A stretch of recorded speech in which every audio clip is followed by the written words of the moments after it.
Kita baca Fatihah sekali lagi dengan asrar, keberkahan, kedudukan, kemukjizatan dari suratul Fatihah. Semoga Allah ampuni semua dosa dan kesalahan kita. Allah ampuni dosa dan kesalahan orang tua kita. Allah pelihara diri kita, keluarga kita, anak keturunan kita, harta benda kita dari semua kejahatan makhluknya. Allah mudahkan semua urusan kita. Allah sampaikan semua hajat dan maksud kita. Allah sembuhkan semua penyakit yang ada pada diri kita, yang zahir maupun yang batin, bisiril Fatihah.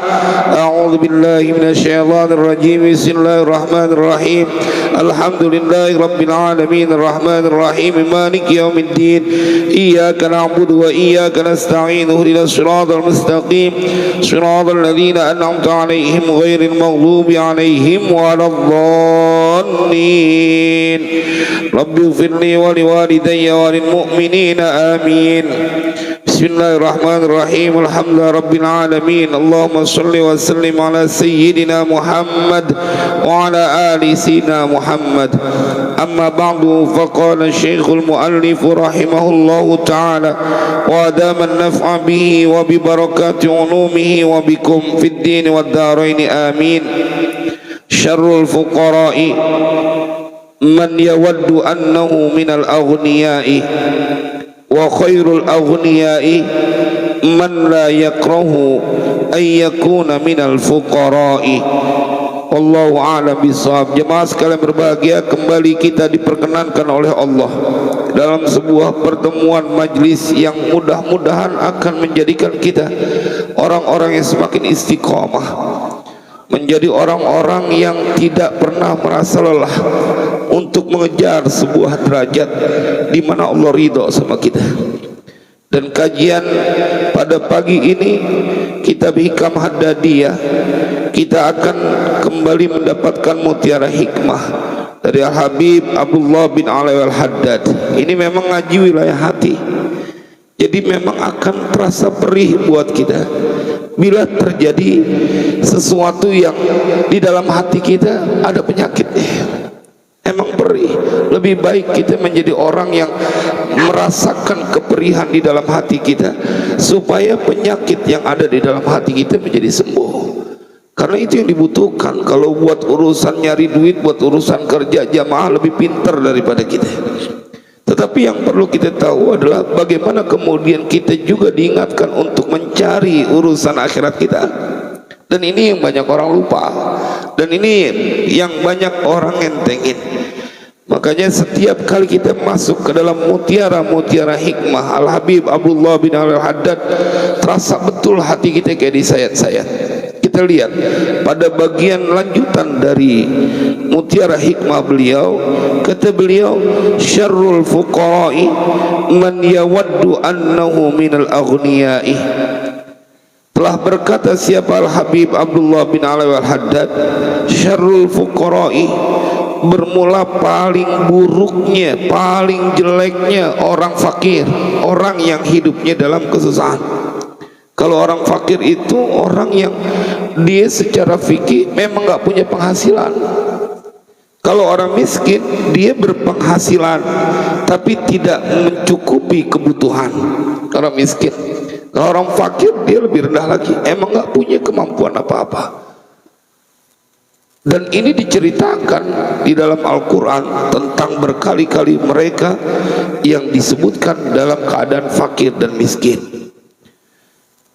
Tetapi jamaah, ada di antara mereka yang disebut syarrul fuqara'i, bermula paling jeleknya orang yang fakir itu man yawaddu annahu minal aghniya. Yang disebut paling buruknya, paling jeleknya orang fakir, udah fakir disebutnya oleh Habib Abdullah bin Al-Haddad paling buruk juga. Karena kita nggak boleh menganggap bahwa orang fakir itu secara general bahwa mereka mempunyai kedudukan jelek. Enggak.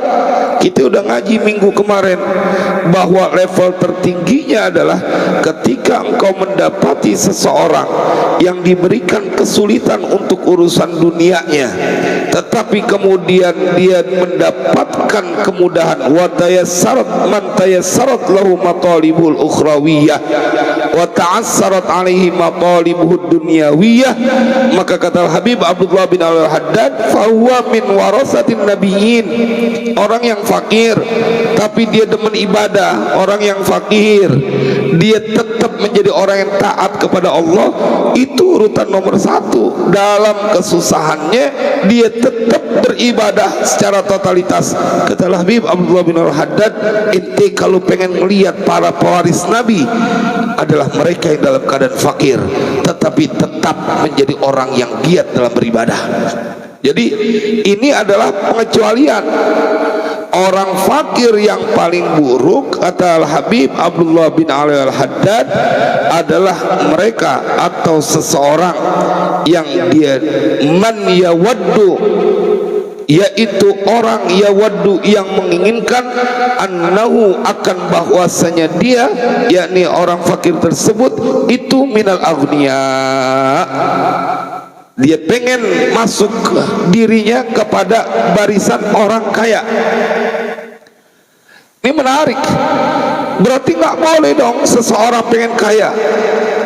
Jemaah, ketika Al-Habib Abdullah bin Ali Al-Haddad menyampaikan ini, maka kemudian kita akan diingatkan, ketika engkau dalam keadaan fakir kemudian kau dibuat teman dengan ibadah. Ini kita sepakati dulu, fakir yang dimaksud adalah orang yang dia tidak menghentikan dirinya untuk beribadah. Level nomor satu yang kita sudah ngaji kemarin minggu sebelumnya. Tapi ada orang yang kemudian dalam keadaan itu sesungguhnya dia menginginkan untuk menjadi minal aghniya, sebagian dari orang kaya.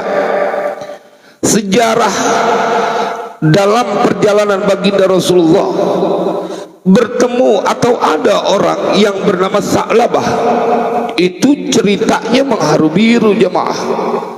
Kayak apa tuh Sa'labah? Setiap habis sholat nggak bisa dia ngikut imam untuk wiridan, padahal imamnya baginda Rasulullah, nggak tanggung-tanggung imamnya baginda Rasulullah. Ini kisah masyhur, seorang lelaki yang dalam keadaan miskin sampai membuat orang yang mendengarnya terharu. Kok bisa ada orang yang miskinnya sampai kayak begitu? Ketika ditahan sama Nabi, kenapa kau begitu segera untuk pulang dan tidak ikut dalam zikir bersama baginda Rasulullah selepas sholat?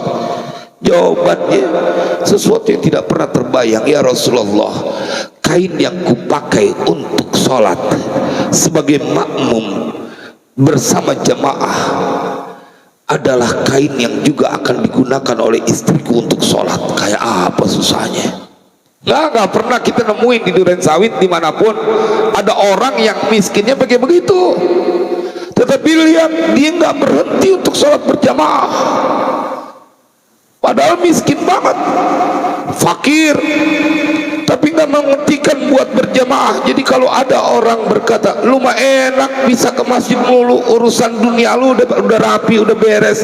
Enggak ya akhi, justru ente yang harusnya punya semangat untuk rapi dalam beribadah. Orang kaya yang dia masih demen ke masjid udah disebutin adalah orang yang dia disebut, kalau ente pengen lihat penghuni surga yang ada di kampung di Duren Sawit ini, maka lihatlah mereka yang berlimpah urusan dunia tapi tidak pernah mereka mau tertinggal untuk urusan akhirat. Ente mau lihat penghuni surga, itu dia orangnya. Kita udah ngaji minggu kemarin.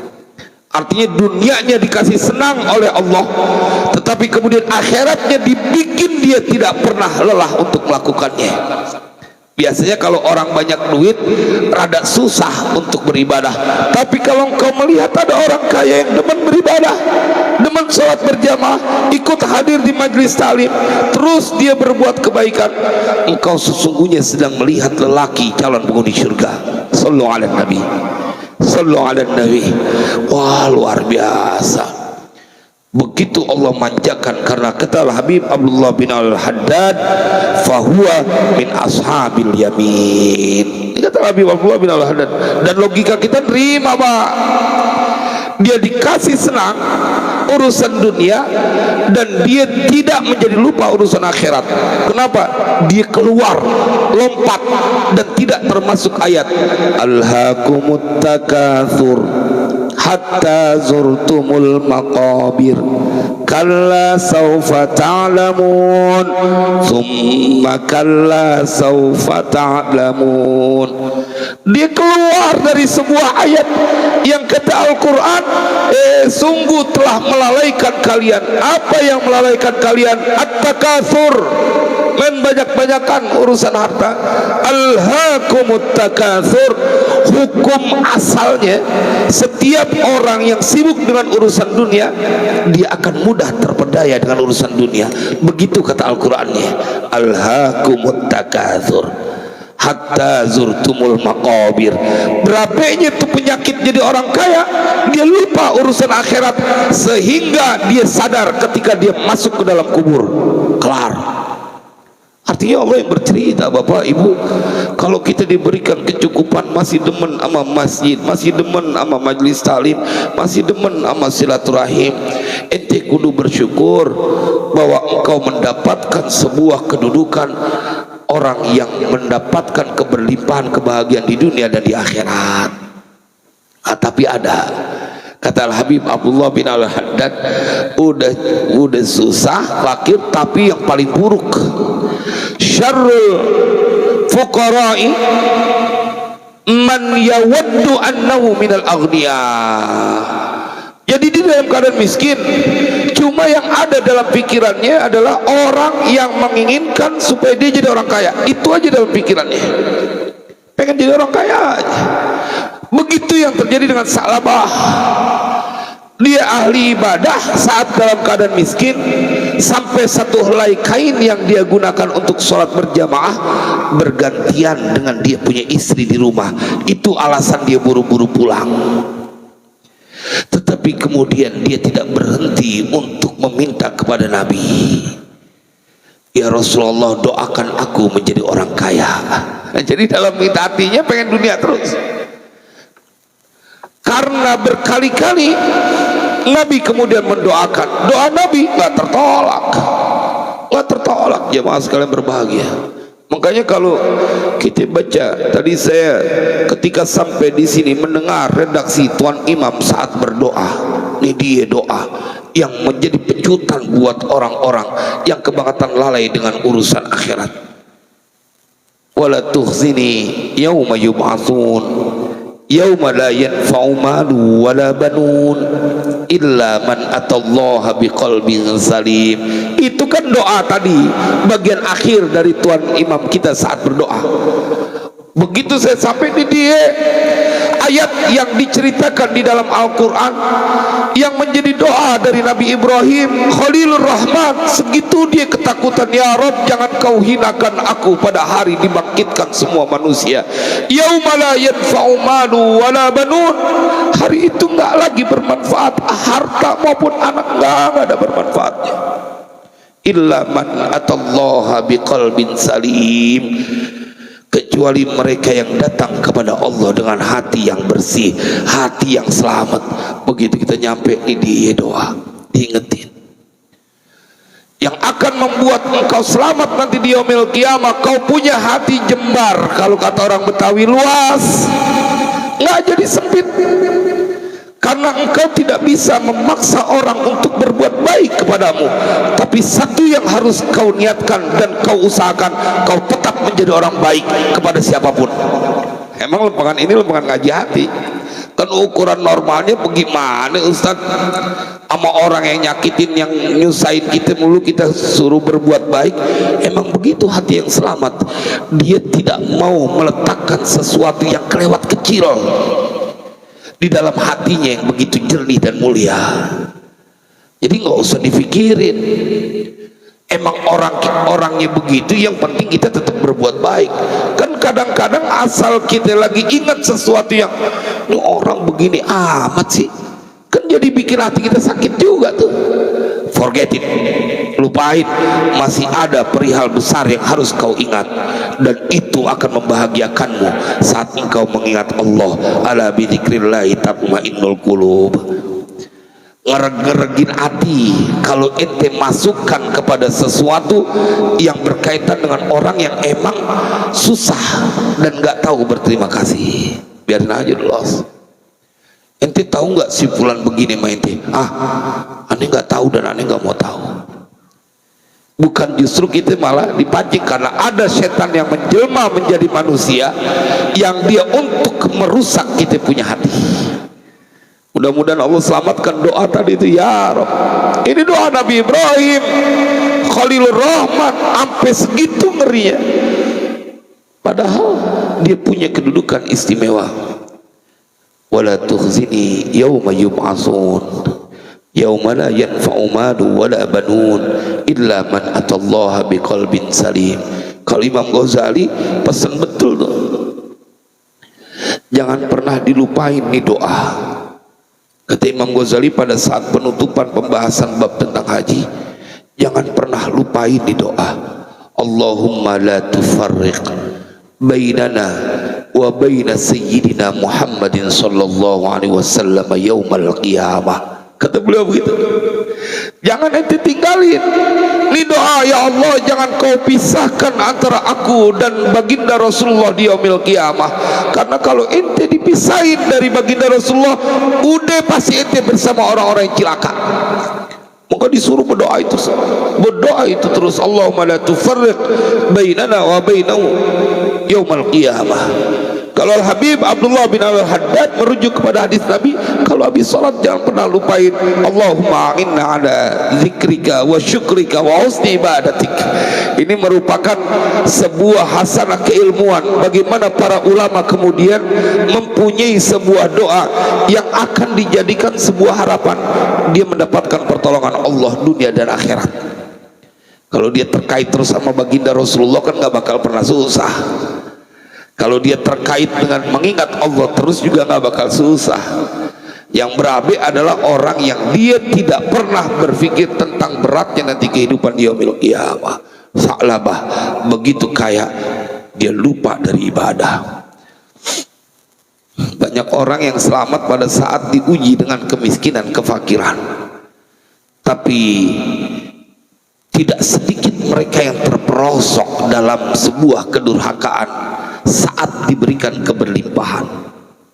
Itu yang perlu kita waspadai, Pak. Makanya mau bagaimanapun keadaanmu, saat enteng dibikin datang ke Masjid Al-Falah, ente kudu syukurin. Itu bukti kau punya badan mendapatkan ridho dari Allah. Iya, Pak. Mau sebabnya apa aja, dia mau datang ke masjid yang kemudian urusannya orang nuduh dia ria atau mana, masih lebih baik dibanding ente yang nggak ke masjid. Mau alasannya apa aja, apalagi dia ke masjid benar-benar mengharapkan ridha Allah. Maka jamaah, karunia yang akan kau dapatkan bila itu kebaikan, pasti buahnya kau akan dibuat ringan berbuat kebaikan setelah itu. Jadi tanda diterimanya sebuah amal, kau dibikin menjadi ringan untuk berbuat kebaikan setelah kebaikan itu yang kau lakukan. Itu rumusannya. Kalau engkau habis sholat berjamaah, pengen lagi sholat ini, pengen silaturahim, pengen berbuat baik kepada orang lain, ketahuilah engkau semua amalmu diterima oleh Allah. Itu indikasinya, dan itu nggak bisa dipungkiri. Setiap melakukan kemudahan kebaikan gampang, maka itu tanda diterima dari amalnya. Wa khairul aghniyai, dan bermula paling baiknya orang kaya. Itu paling baiknya orang kaya itu man la yakrahu ayyakuna minal fuqara'i. Yang disebut paling baiknya orang kaya itu adalah orang yang dia tidak benci, tidak marah, tidak sedih, ayyakuna, akan bahwasanya ia itu minal fuqara, termasuk orang yang dia jadi orang susah, jadi orang fakir. Ente mau ngelihat sebaik-baik orang kaya, dia tidak pernah menjadi ketakutan saat dia jatuh miskin. Enggak. Karena kalau dia tahu hakikatnya tentang kekayaan, bahwa banyak orang yang kemudian tidak terselamatkan, bukannya malah jadi uring-uringan. Tapi kalau mereka kaya kemudian takut jatuh miskin, ketahuilah saat dia jadi orang kaya, dia tidak suka beribadah.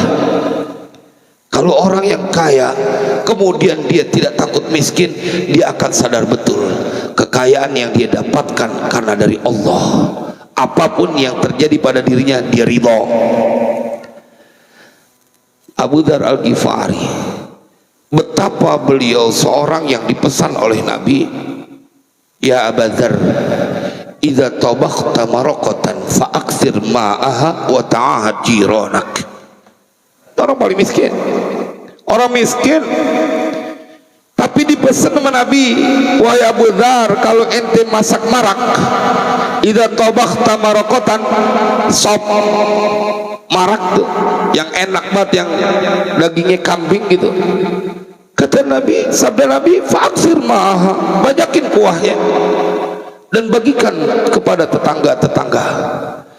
Dia berkata, ya Rasulullah, sop atau marak yang kubuat tidak sama dengan yang lain. Nabi bertanya, apa yang kau lakukan saat membuat marak? Marak yang kubuat hanya terdiri dari 3 bahan: air putih, sedikit garam, dan sedikit irisan bawang. Itu marakku ya Rasulullah. Dagingnya kagak ada, dagingnya kagak ada. Itu maraknya Abu Dzar Al-Ghifari. Kalau kita suka ngomong gitu, bikin sop bohong-bohongan gitu kan, ada tuh. Kalau ini sayur apa? Sayur sop bohongan bang, maksudnya cuma wortel itu doang, gak ada dagingnya, cuman rasanya rasa sop. Ini Abu Dzar Al-Ghifari begitu. Jemaah, apa yang kemudian sabda Nabi? Tetap berikan kepada tetanggamu, bagi-bagikan, banyakin kuahnya. Emang kuah semua, emang kuah semuanya, bukan banyakin kuahnya. Tapi apa yang dilakukan oleh Abu Dzar, dibagi-bagiin ke tetangganya. Tetangganya berdinang air mata setiap kali mendapatkan pemberian kuah dari sop kepada mereka dari Abu Dzar Al-Ghifari. Ini orang dalam keadaan susah, tidak menghentikan semangatnya untuk melaksanakan perintah dari manusia mulia. Ini amalan sunnah, amalan sunnah. Setiap engkau mudah untuk melakukan amalan yang dilakukan oleh baginda Rasulullah, ketahuilah ada Rasulullah dalam hatimu, ada cinta kepada Rasulullah dalam hatimu. Kalau engkau enggan, kan kadang-kadang orang ngeremehin tuh, termasuk pada saat dia misalnya sholat gitu, sholat Jumat pakai imamah gitu. Emang gua orang pinter, emang gua keturunan Arab? Enggak, orang tua kita dulu kalau sholat Jumat pakai imamah karena pengen melaksanain sunnah. Itu dari jam 8 dia udah rapiin tuh imamahnya, dilepit sama dia. Orang tua dulu, orang tua kita dulu tuh begitu, karena pengen ngamalin sunnah. Kali-kali aja seminggu sekali dari mengamalkan ini amalan sunnah, maka kemudian mendapatkan keridhaan Allah. Termasuk pakai baju putih pak, sarung putih kalau sholat Jumat. Saya selalu menggelorakan ini karena memang tidak banyak untuk disampaikan. Ini perkara ringan kau mendapatkan sunnah dari baginda Rasulullah. Pakai baju putih seminggu sekali, baju putih, sarung putih, pakai gamis kalau yang tuan haji. Masa ente kagak mau bikin senang Nabi? Sampai segitu gedegnya Nabi, nyenengin ogah. Kan kalau orang kesel sama orang lain nih, biar kata dia pengen buat make, dia tahu kok yang dia mau pakai, yang disukain sama orang yang dia kesel, dia copotin. Enggak, enak amat gue pakai sesuatu yang dia suka. Ya kan, ini perkara kecil. Apa yang mencegahmu tidak pakai baju putih? Saya sedih kalau ngelihat. Benar pak, segitunya di hari Jumat seminggu sekali yang nyenengin Nabi masih ogah juga. Pakai baju putih. Buat ibu yang hadir di sini, ingetin nanti suaminya, siapin baju gamisnya biar kedapatan pahalanya. Ntar kalau pakai baju warna lain di luar itu deh, nyenengin Nabi. Bukan kemudian malah disengajain khotib pakai baju hitam. Aduh, kalau kata Imam Ghazali, ketemu ada khotib pakai baju hitam, ente sholatnya di belakang, jangan di depan. Merusak kau punya pandangan terhadap seseorang yang kebangetan berani nantang Rasulullah. Pakai begitu, belakang fitnah tuh. Lega dia naik. Tapi ini perlu disampaikan. Seminggu sekali ente udah dipilih sama Allah untuk jadi khotib, sekedar ganti baju putih buat ngirangin Nabi masih ogah juga. Kalau dibilang cakepan atau rapian, rapian pakai baju putih. Kalau buat misalnya sholat hari Jumat, kerjain pak, kita kita nggak tahu amalan mana yang kemudian Rasulullah jadi senang sama kita. Kalau Rasulullah senang, Allah senang. May yuti Rasulah faqad ata Allah. Siapa yang taat kepada Rasulullah, sungguh dia telah taat kepada Allah. Mari kita bikin mafhum mukhalafahnya. Siapa orang yang benci kepada, tidak mentaati perintah Rasulullah, bukankah dia sedang durhaka kepada Allah? Allahumma sallimna, Allahumma fir lana dzunubana. Kecilan mah. Ini bukan masalah sah atau enggak sah. Inti mah nggak usah ajarin. Kita udah ngaji tentang bagaimana yang membatalkan dan syarat dalam sholat yang membatalkan rukunnya, wajibnya. Nggak usah diajarin. Ini masalah cinta kepada baginda Rasulullah ya akhi. Sama ketika engkau sholat berjamaah di rumah, sholat berjamaah di masjid, ya mah, apakah kemudian mereka tidak mendapatkan pahala 27? Selagi dia berjamaah mendapatkan. Tapi kau telah menunjukkan cintamu kepada Allah saat langkahmu menuju ke Masjid Al-Falah. Itu nggak bisa dibantah. Jadi jamaah niatin, beli kalau perlu. Masa mobil motor kita pengen cakep, giliran sholat Jumat kita niatin. Imam Ghazali hari Kamis sudah disiapin baju buat sholat Jumat. Ini kagak mau sholat Jumat setarik-tariknya. Yang mana aja.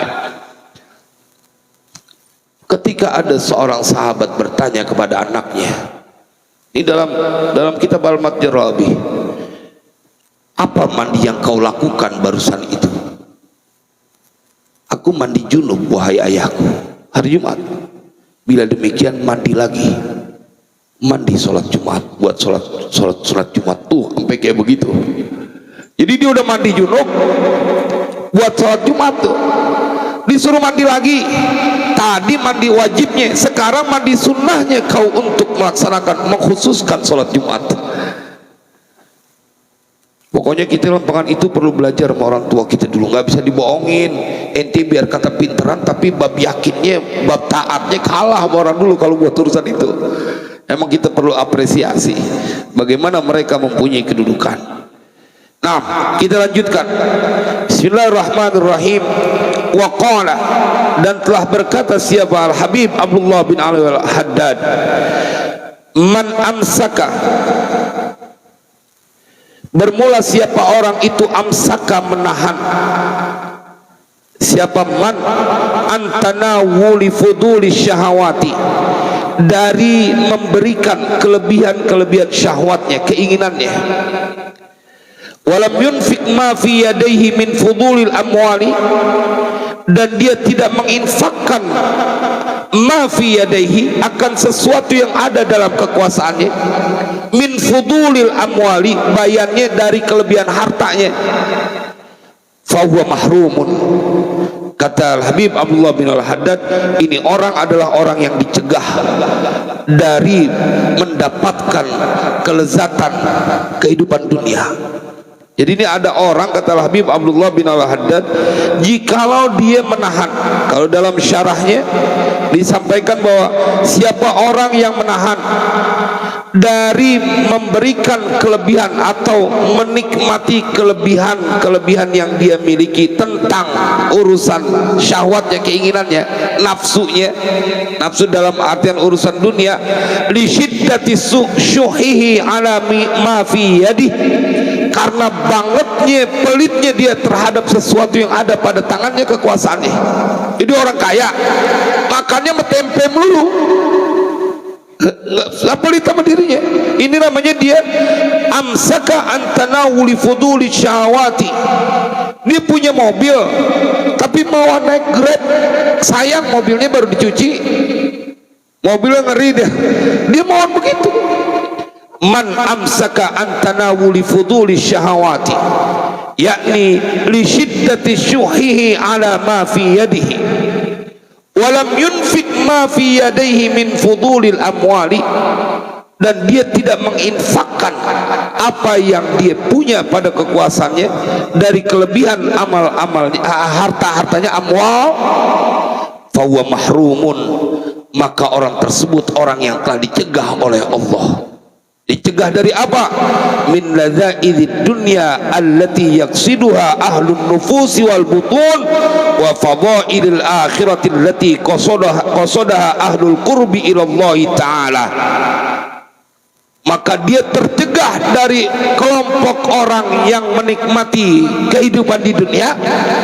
Dia juga dicegah dari mendapatkan kenikmatan nanti di yaumil qiyamah.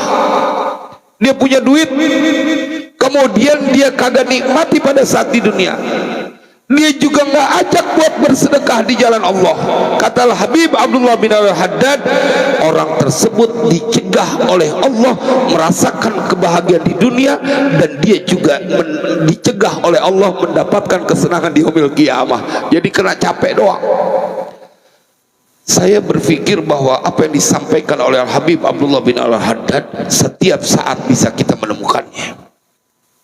Kenapa? Karena ini merupakan ejawantah dari ayat Al-Quran yang kita juga hafal, bahwa ada orang-orang yang kerjaannya ngumpulin duit aja, ngumpulin harta aja, nggak ada waktu buat menikmati. Ntar kalau giliran dia sakit, baru tuh duitnya dipakai buat dia. Kalau masih sakitnya ringan-ringan aja sih dia ogah pakai juga.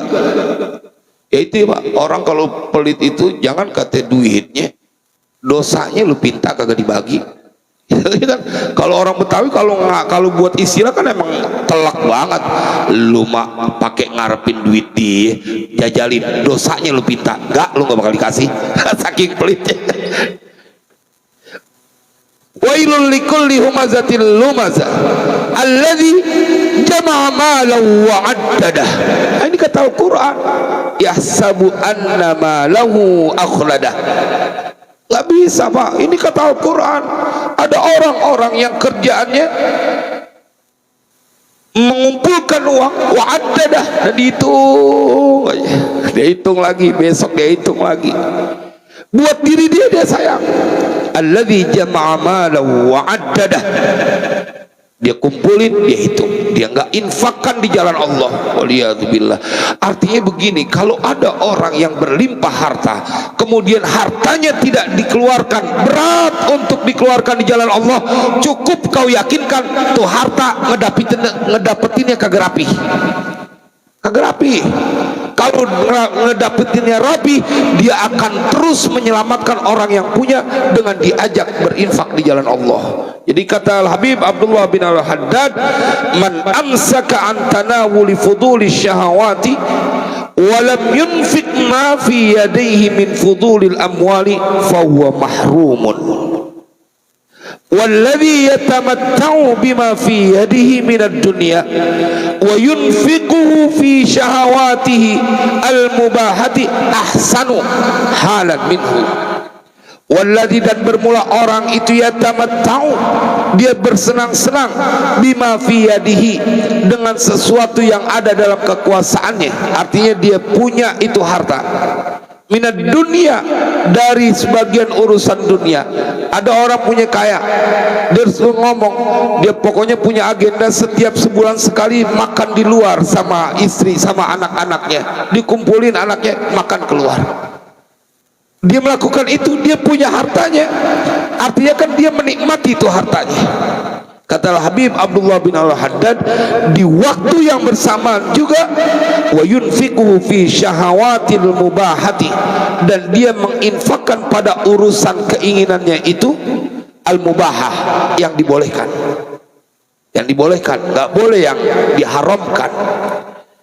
Ahsanu, orang kayak gitu itu lebih baik dibanding yang tadi pertama. Apanya? Halan, keadaannya, minhu, dari yang pertama. Nah, dia masih menikmati kesenangan dunianya, tapi urusan yang berkaitan dengan urusan yang mubah. Kalau urusan yang haram udah jelas. Wa amma man yunfiqu fi syawatil muharramati fahuwa aqbahul kulli.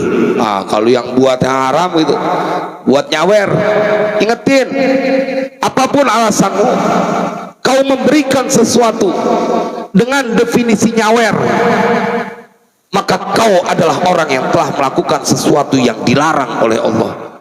Kalau emang pengen pengen nolongin dia. Begitu kelar dia nyanyi kali kesian, ente kasih titipin.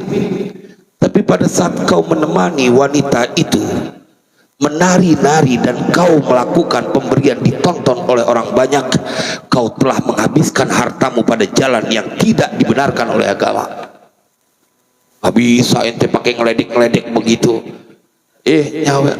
Kan sekarang alhamdulillah di tanah Jakarta udah nggak ada tuh yang namanya, nggak banyak lah. Dulu dangdutan tua jadi kayak rukun nikah yang ke-6. Rukun nikah kan ada 5, ditambahin nama dia rukun nikah yang ke-6 manggil dangdut. Dangdut.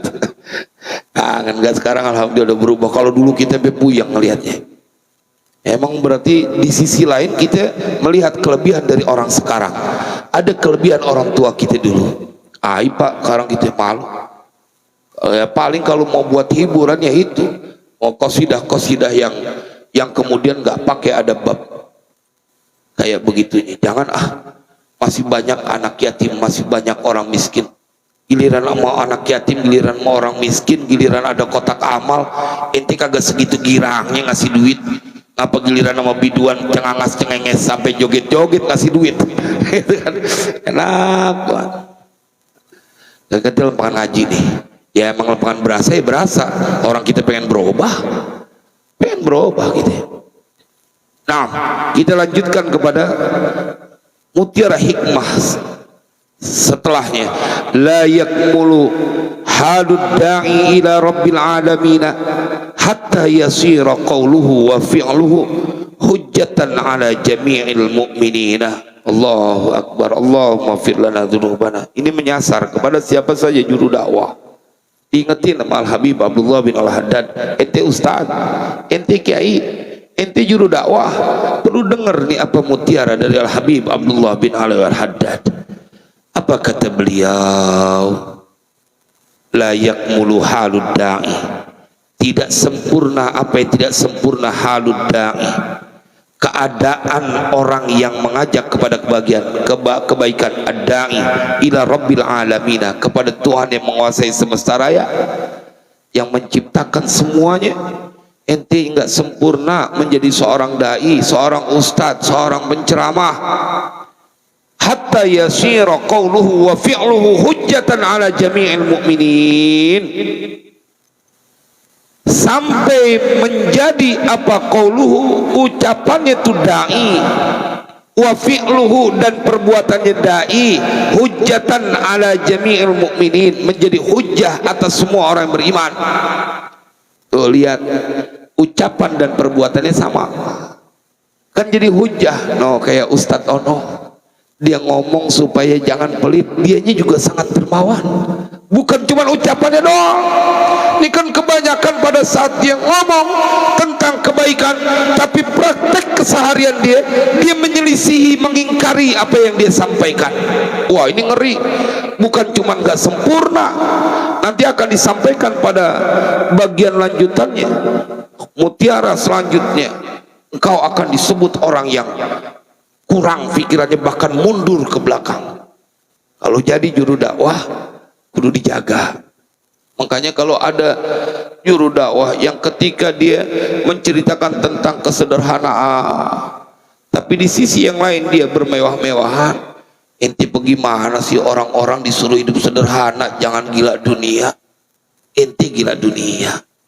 Banyak juga tuh kita lihat juru dakwah yang ketika dia pakaiannya rapi di saat mimbar, begitu dalam keadaan dia bebas, dia pakai kaos oblong, dia pakai pet, dia pakai kacamata, enggak salah, cuman kagak pantes. Ente kan udah ngajakin orang supaya datang kepada Allah. Dosanya di mana, Ustaz? Ane nggak bilang dosa. Kalau ente ngaji Fathul Mu'in, itu yang namanya songkok, orang Betawi dulu ngamalin apa yang ada di dalam Fathul Mu'in. Jaga muru'ah. Ente buka songkok jalan juru dakwah nih, apalagi udah juru dakwah, apalagi dia udah jadi khotib, kemudian ente jalan dengan tanpa penutup kepala, nggak pakai kopiah, nggak pakai songkok, kau telah menghancurkan muru'ahmu. Dalam hal itu kita kudu perhatiin. Orang dulu tuh sampai bahkan dia bukan ulama, bukan ustadz, kita suka ketemu orang tua dulu, kita nggak pernah lepas sama peci hitam. Kalau dulu peci hitam, saya punya abe, saking nggak sering lepasnya tuh sampai di bagian dahi ini ada kayak batas kemari hitam, ke atas putih, karena ditutupin sama peci itu, sama peci. Oh, kita ingat, ini orang tua kita saking pengen nunjukin di depan orang banyak dia sedang berusaha mengamalkan sesuatu sesuai dengan kemampuannya. Ini kagak, udah jadi khotib, dia kagak jaga tentang bagaimana dia berlaku sehari-hari. Makan di pinggir jalan, nongkrong, enggak dosa, cuma kagak pantas. Ente sudah diperkenankan oleh Allah untuk melaksanakan sebuah ibadah yang kelewat sakral, masa ente masih begitu? Jadi ini lempangan ini kita harus diajarkan oleh Al-Habib Abdullah bin Al-Haddad.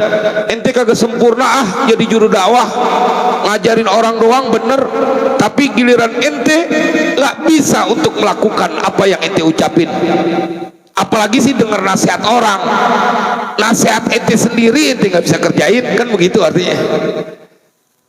Giliran orang jadi pemaaf, giliran dia pendendam. Ngeri, kabura maqtan indallahi an taqulu ma la taf'alun. Allah marah kepada orang yang pinternya ngomong doang, tapi prakteknya dia menyelisihi nasihatnya sendiri. Allahumma sallimna. Lemah ini kena sama kita. Karena saya yang dibanding dengan jamaah lebih banyak karena diundang ceramah menyampaikan nasihat. Wah, diingetin ceramah tentang birrul walidain sama emaknya sendiri, sama bapaknya sendiri songong. Coba kalau kata jamaah, lu pakai nasihatin gua, emang gua kagak kenal, kan begitu jadinya. Bener apa enggak? Lu bagaimana mau nasihatin kita berbakti sama orang tua, akur sama saudara, di waktu yang bersamaan kau pertontonkan sesuatu yang bertolak belakang 180 derajat berbeda. Apaan yang kita mau jalanin kalau dia sendiri nggak percaya sama omongannya? Dia ngomong, ini air berkhasiat, kalau minum air ini maka engkau akan menjadi sehat. Tapi dia kagak mau minum, dia nggak mau minum, orang lain doang disuruh minum. Dari mana kita percaya air ini punya khasiat sesuai dengan omongannya? Lu kagak berani minum. Dari mana kita jadi percaya bahwa berbakti sama orang tua akan menjadikan hidup berkah? Lu sendiri nggak berbakti. Logikanya masuk kan, Pak? Katamu lempangan ini semakin ke sono telak yang akan disampaikan oleh Al-Habib Abdullah bin Al-Haddad supaya sembuh kita punya hati. Ente mendingan diem, jangan ngeluarin nasihat. Ente gak kena ini pasal. Artinya emang ente kagak ngomong, kagak nasihatin. Nih usikum wa nafsi bittaqallah, buat ngingetin saya, karena saya pada saat mutolaah Allah maghfir lana dzunubana, berkali-kali saya mohon ampun kepada Allah, karena boleh jadi ada hal-hal yang kita khilaf.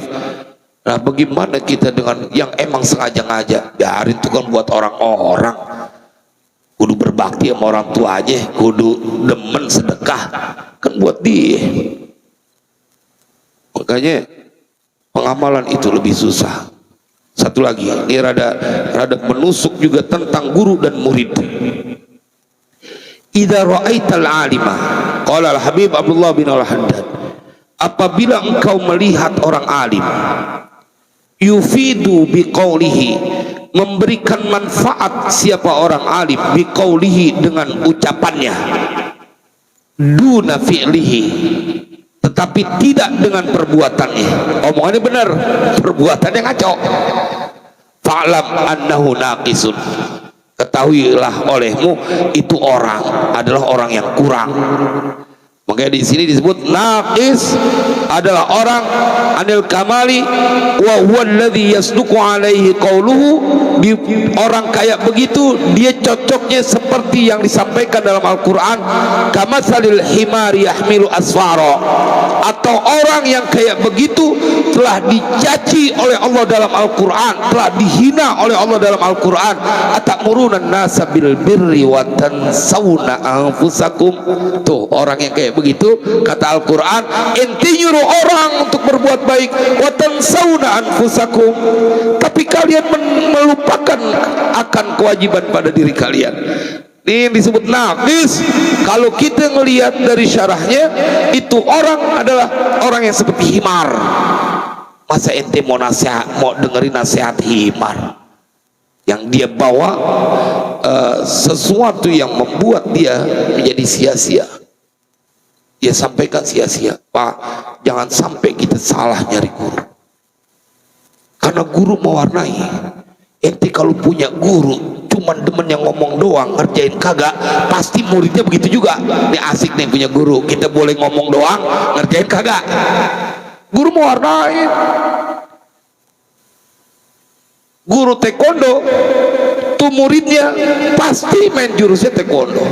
Tapi kalau ente berguru dengan aliran main pukul duret sawit, nah pasti begitu. Pak guru mewarnai, yang diajarin itu yang akan dia kerjakan. Tetapi kalau engkau mempunyai guru yang kau tahu salah, kau masih ikutin, kau jangan berkata nggak enak, nggak enak sama si fulan, enggak, bukan itu. Emang ente pengen sama kayak orang kayak begitu? Enggak, kata enggak enak Ustaz. Kalau kita enggak ente sama. Lihat, atamuruna nasa bil birri wa tansawna anfusakum. Ente mau dapat pelajaran apa dari orang yang mengingkari apa yang dia ucapkan? Ya kan dia mengingkari dengan ucapkan, seakan kau ingin berkata saya sedang berguru dengan sang pendusta. Ya, jangan sampai kita. Makanya saya kalau misalnya nyari guru gitu, pengen ketemu silaturahim, saya lihat dulu cinta sama dunia apa kagak. Nggak cinta sama dunia, saya mau jadi muridnya. Tapi kalau masih cinta sama dunia, ngapain belajar sama dia? Mendingan belajar sama orang kaya langsung. Kalau cinta sama dunia, nggak usah belajar begitu. Saking kita perlu hati-hatilah. Coba lihat Imam Bukhari ketika jauh jalan untuk mendapatkan satu hadis, ketemu dengan seorang guru yang dia ingin mendapatkan riwayat itu. Dia lagi bohong-bohongin seekor kuda. Dia pegang ember supaya kuda itu nurut, dia eneng-eneng disangka ada makanannya. Itu kita suka begitu juga tuh. Dulu cuman mainan masih bocah sih. Ya, segala ayam kita kalah-kalahin, kita kasih, nggak taunya ada perangkapnya gitu. Nah dia pengen nangkep kudanya sendiri. Imam Ghazali berkata, adakah rumput atau makanan di ember itu? Tidak, aku hanya mengelabui dia supaya datang. Ya namanya binatang dikalah-kalahin. Coba yang suka main burung dara, itu saking kagak punya burung, itu burung lagi terbang, tangannya dibikin kelepekan. Itu kan lagi sedang ngalah-ngalahin tuh. Kalau main burung dara dulu kan kita begini di atas genteng, pengen mengelabui itu burung dara, disangka di sayap perempuan. Saking kagak punya. Kalau yang punya sih biasanya ada perempuan, tapi ikhtiarnya kayak begitu. Imam Bukhari dia balik, nggak mau ngambil satu hadis dari orang itu baru bohong dalam rangka buat nangkep dia punya binatang itu, hewan piaraannya, kudanya. Nggak mau. Ngapain belajar kepada guru yang dia mendustai daripada hewan peliharaannya? Bagaimana dengan orang yang mendustai agamanya, mendustai kalimat-kalimatnya? Allahumma fir lana dzunubana. Jangan, karena kita hidup cuma sebentar. Jangan sampai salah nyari guru yang ngingetin kita untuk ingat dengan Allah itu. Jadi begitu kita ngelihat, kita jalani. Saya ketika dapat ijazah langsung kita ajak santri, ayo kita wirid 41 hari, karena dari seorang guru yang kita tahu punya kedekatan kepada Allah. Idza ra'aital 'alima yufidu biqaulihi duna fi'lihi fa'lam annahu naqisun. Tapi kemudian kata Habib Abdullah bin Al-Haddad, wa idza ra'aital muta'allima, dan jika melihat siapa engkau al-muta'allima, orang yang belajar, tufiduhu, memberikan manfaat kepada itu muta'allim, apa?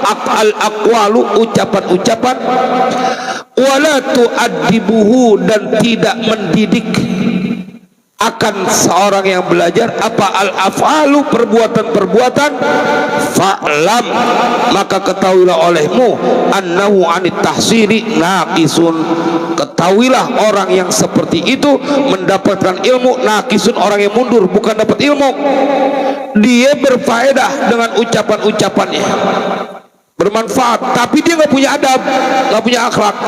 Ketahuilah tuh orang nggak punya ilmu, dia mundur. Naqisun artinya orang mundur. Orang kan kalau dapat pengetahuan jadi tambah maju, tambah ada yang dia ketahui, enggak, ini tambah mundur. Kau tidak punya adab. Orang yang tidak punya ilmu jangan-jangan masih punya adab. Ente punya ilmu nggak punya adab, kan kebangetan, kebangetan. Kali kalau orang nggak punya ilmu cuman diajarin, dia sopan, kalau ketemu orang tua sopan, budi bahasanya enak. Saya punya engkong itu suka ngingetin kepada anaknya sampai kepada cucunya, budi bahasa tuh yang cakep, bahasa kagak beli, masa lu bahasa yang cakep aja sama saudara susah. Ya bahasa, ngomong bahasa yang enak gitu didengarnya, kan nggak pakai ngeluarin duit, nggak pakai beli, segitu lu ogah negor sapa sama saudara. Bagaimana gue percaya lu demen sedekah, ngomong yang enak aja nggak ngeluarin duit lu kagak bisa. Fa'lam annahu anit tahsili naqisun. Wa idza ra'aita at-taliba, dan apabila engkau melihat at-taliba akan seorang murid, yantafi'u bi aqwali syaikhihi. Nah, keren. Makanya saya pengen bab yang ini kita kaji atau kita dengarkan pada pertemuan kali ini. Wa idza ra'aita, dan apabila melihat siapa engkau at-taliba akan seorang murid, yantafi'u bi aqwali syaikhihi, mengambil manfaat dengan ucapan-ucapan gurunya, wala yantafi'u bi af'alihi, dan tidak bisa tuh murid mengambil manfaat dengan perbuatan gurunya. Jadi ucapan gurunya dia bisa ambil manfaat, dia kerjain, dia jalanin, tapi amalan-amalan gurunya, perbuatan gurunya dia nggak kerjain. Kata Al-Habib Abdullah bin Al-Haddad, jangan jangan buru-buru ngambil kesimpulan. Fanzur, maka perhatikanlah, lihatlah. Ya, kalau misalnya fanzur, maka melihat sambil mengamati. Kalau ro'ah hanya sekedar melihat, tapi kalau fanzur maka engkau melihat sambil mengamati, memperhatikan apa yang kau lihat itu. Kata beliau Al-Habib Abdullah bin Al-Haddad, kau lihat dulu, perhatikan. Fa in lam taro, maka jika lam taro, tidak melihat siapa engkau. Jadi kita ketemu ada ngelihat ada murid sama guru, kemudian kita lihat ini ada murid ngamalin omongan-omongan gurunya, tapi dia nggak niru perbuatan-perbuatan gurunya. Ntar dulu, kita lihat dulu kondisinya kayak gimana nih orang. Fa in lam tara fi af'ali syaikhi ma tahsulu bihil faidatu falaysa bi syai'in. Pertama dihukumi kepada gurunya. Jika lam taro, tidak melihat siapa engkau fi af'ali syaikhi, pada amalan perbuatan pekerjaan syekh gurunya. Kalau ente ngelihat gurunya itu orang, matahsulu bihil faidatu, akan sesuatu yang tidak ada hasil dengannya al faidah, manfaat, falaysa bi syai'in, itu guru nggak punya ilmu apa-apa. Jadi kalau ente ngelihat tuh murid kemudian berbuat tidak seperti gurunya, jangan buru-buru ambil kesimpulan. Jangan-jangan engkau melihat emang gurunya kagak ngerjain itu,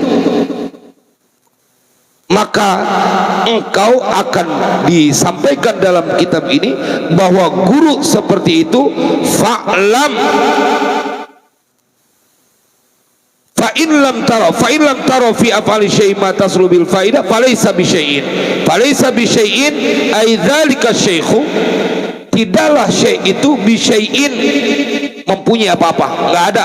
Yu'bau bi fi tariqillah bal dararuhu. Wah, bahkan dia menyesatkan. Iya, kalau cuman pinter ngomong doang terus perbuatannya menyelisih atau nggak beradab, ente sedang belajar kepada orang yang akan menyesatkan kau punya perbuatan. Emang kudu begitu, Pak. Emang kudu apik kita. Emang kita belajar ngaji ke majelis taklim berguru, main tujuannya kemana? Biar sampai kepada Allah, usul ilallah. Nah sekarang tuh banyak banget, Pak.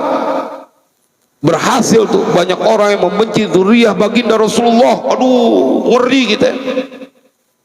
Begitu kebencian mudah tersulut gara-gara ada seorang yang punya fatwa, yang punya omongan menyesatkan sampai bermusuhan.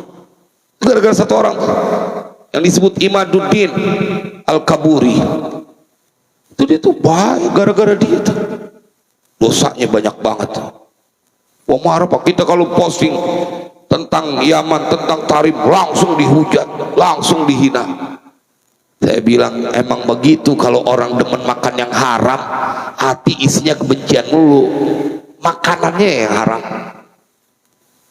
Falaisa bisyai'in wa idza ra'aita af'alahu tufidu, dan jika melihat siapa engkau af'alahu akan perbuatan seorang syekh, seorang guru, tufidu memberikan manfaat, walakin la yuhsinu thalibu an yastafida fala yuqtaddu bihi, dan akan tetapi la yuhsinu at-talibu, tidak menjadi baik siapa at-talib, seorang murid, ayyastafida, untuk mengambil manfaat dari perbuatan gurunya itu, fala yuqtaddu bihi, maka itu murid tidaklah dia dihitung sebagai seorang murid yang cerdas.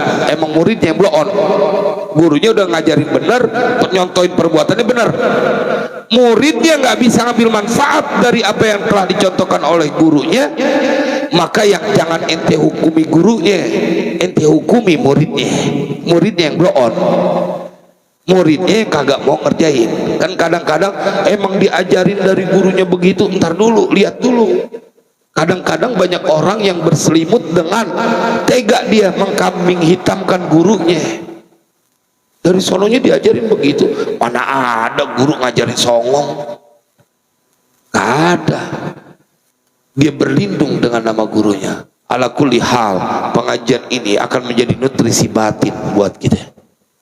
Jadi orang-orang yang benar-benar waspada, karena besok lusa boleh jadi kita harus berpisah dengan kehidupan dunia. Tetapi andai dalam dirimu ada keinginan untuk berubah, bukankah cukup kisah tentang 100 orang yang telah dibunuh oleh seorang penjahat, yang dia belum beramal apa-apa tapi dia punya niat untuk berbuat baik. Itu kan hadisnya sahih, Nabi yang ceritain. Ada orang yang bunuh 99, datang kepada seorang pendeta, dosanya nggak diampunin, dibunuh, dilempengin jadi 100. Kemudian dia cari, tanya lagi kepada orang yang alim, bisa diampunin. Allah punya ampunan, bahkan dosamu menyentuh langit Allah masih ampuni. Yang penting ente kudu keluar dari komunitas orang-orang yang berhati atau beramal jelek. Nanti ada